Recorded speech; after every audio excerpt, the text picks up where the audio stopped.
Hello all welcome back to my channel. இன்றைக்கி weight loss சீரீஸில் பச்சை பயிர் தோசை எப்படி செய்கிறதுன்னு பார்க்கலாம் வாங்க.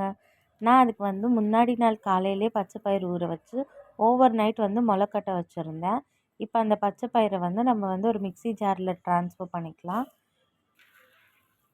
இப்போ நம்ம இந்த பச்சை பயிர் கூடவே தேவையான அளவு பச்சை மிளகாய், அப்புறம் இஞ்சி, அப்புறம் சீரகம், தேவைப்பட்டுச்சுன்னா கொஞ்சமாக நான் ஊற வச்ச அரிசி 1/4 கப் அளவுக்கு சேர்த்துருக்கேன் அந்த கிறிஸ்பினஸ்க்காக.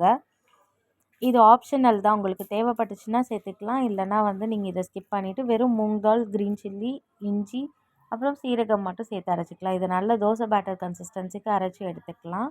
இப்போ ஒரு தோசைக்கல் சூடு பண்ணி தேவையான அளவு உப்பு சேர்த்து அந்த மாவு கலந்து வச்சுருக்கிறத டேரெக்டாக நம்ம தோசை தவாவில் போட்டு எப்போவுமே நம்ம தோசை செய்கிற மாதிரியே ஊற்றி எடுத்துக்கலாம்.